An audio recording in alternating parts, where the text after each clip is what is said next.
Lanterns is an interesting case because on one hand, I think it's filled with some incredible performances and some credible visual effects and a really nice small town feel to it, while at the same time not feeling like a Green Lantern story. And I think that's what sets it apart in a good way, but also to its detriment. This is a very confusing show to me because when I sit here and think they're going to tell a Green Lantern story, obviously, I think it's like going to be something in the style of like a Superman where it's a bit more bigger and broader, not so small town. And I'm grateful that it's small town because I love those kinds of stories. Those are my favorite kinds of stories. And I love the character work and dynamic they give to both Hal and John here.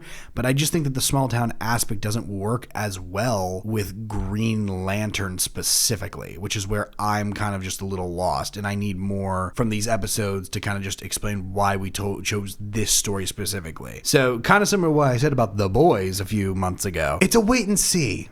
We'll see where this show goes and kind of how I feel about it as we move further along. But, already off the bat, I can tell you that I actually like the grittiness of this show. I do like how dark it is. I like how real it is. Like, if you're going to tell the small town Nevada type story, this is outstandingly good. Where my problem lies is the fact that it just doesn't feel like it's the right story for a Green Lantern. I'm okay with the mature themes that this show has. I actually implore that most projects do, but when it's an unnecessary level of mature, that's where it kind of takes me out of it a little bit.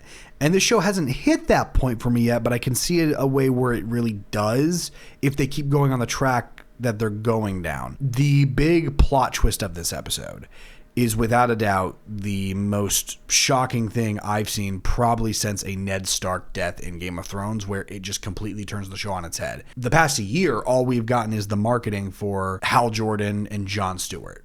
And I was really excited when they cast Kyle Chandler as Hal Jordan because I love Kyle Chandler. I think he's probably the most underrated actor working in Hollywood today. He is outstandingly good. And obviously he's still going to be a part of this show, and he may even, if this got like a season 2 or something, he would still probably be a part of it then, because there's going to be a lot of flashbacks and things that connect the dots in the story. But it's just not a direction I was expecting them to go, and it creates an interesting idea for what the show can be. And so I'm kind of excited to see what route it goes down. I think Jon Stewart as a character is really good. It's different from what they've done.